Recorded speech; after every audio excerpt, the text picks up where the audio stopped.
Hey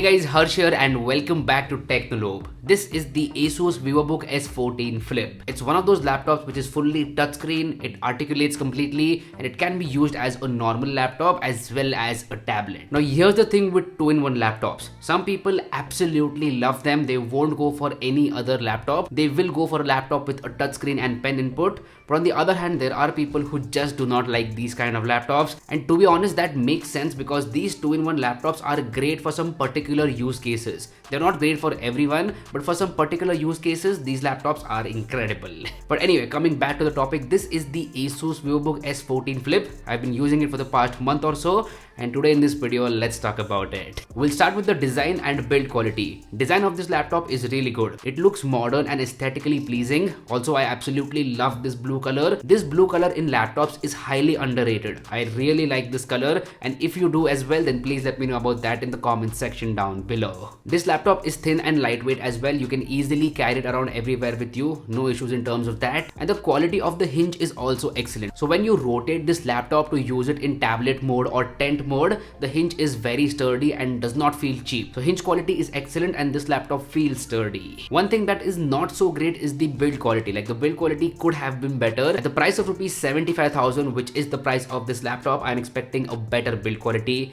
And that's my honest opinion. Anyway, next up, let's talk about that display. So this laptop comes with a 14-inch Full HD Plus display. It's a normal IPS LCD panel. It's not an OLED panel, and it is clocked at 60 Hz. Now that's where I'm not happy because Asus has been leading this wave of OLED laptops, and I was expecting this laptop to come with an OLED display, that to a higher refresh rate OLED display. That would have been like the cherry on the cake, but that's not the case over here. But anyway, regardless of that, the display panel itself is very good. It's not like the display panel is bad. The display panel is excellent. Really good viewing angles, accurate colors, and gets bright enough as well. It's just that if it would have been an OLED panel, that would be awesome. But anyway, as I said, the panel quality has no issues. You are going to have a good time while consuming media or making a PowerPoint presentation or in general surfing the internet. Now what about performance? Under the hood, this laptop comes with an Intel Core i5 processor. It's a 12th generation H series processor. Along with that, you can configure up to 16 GB of RAM and up to 512 GB of fast SSD storage. The model that I have has 16 GB of RAM and 512 GB SSD, and the performance has been smooth. I'm talking about normal day-to-day productivity based applications like PowerPoint, Word, cloud-based applications, or even Lightroom for that matter. As a matter of fact, editing photos in Lightroom on this laptop is an excellent experience, especially in tablet mode. Like you can turn this laptop into tablet mode, then you can use the touch input or the pen input to manipulate color, and that is an awesome experience. So yeah, I absolutely loved editing photos on this laptop. Now if we talk about high intensity stuff like video editing, you can edit videos on this laptop very easily, and I'm talking about small projects. You can edit small 4K projects like a YouTube video or Instagram reel, but if you want to buy a laptop for professional video editing, then this is not the one. And same goes for gaming as well. You can play some light titles on this laptop if you're bored on a Sunday, but I would not recommend this for proper professional gaming. For that, you should go with the gaming laptop because of better performance and better thermal efficiency. Talking about thermal efficiency for normal day-to-day productivity based applications, I did not notice any heating issues whatsoever. The thermals were very good, but when I pushed this laptop to its limit, like when I was editing a big 4K project, that's when this laptop got warm. It did not heat up or something like that. I would not call it overheating. It just got warm and I could feel that.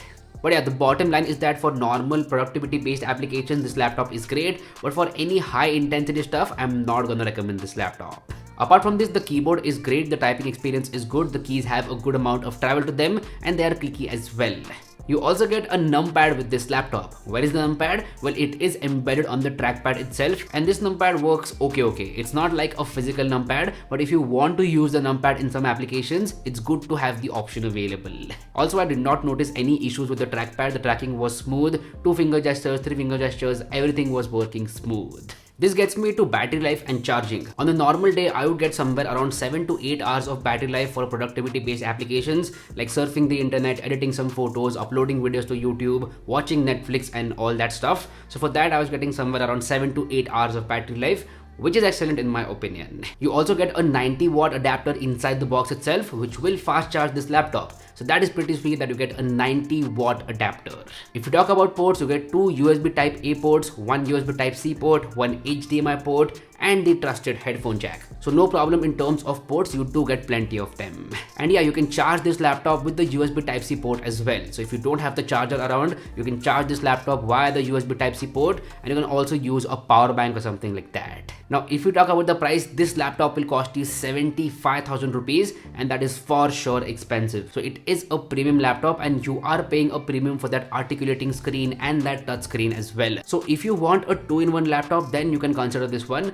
But if you're okay with a normal laptop, you can go with something like the Asus VivoBook Pro 14 OLED. That laptop is way better and cheaper as well. So I would recommend this laptop only if you're looking for a 2-in-1 laptop. I hope you get my point. And if you want to buy it, I will make sure to drop a link to it in the description box below. So anyway, that's been it. Do let me know what do you feel of this video in the comment section down below. If you like this content, go ahead and hit that like button. And if you haven't already, please subscribe to the channel. It would mean the world to me. My name is Harsh Punjabi. I'll see you guys in the next one. Bye bye.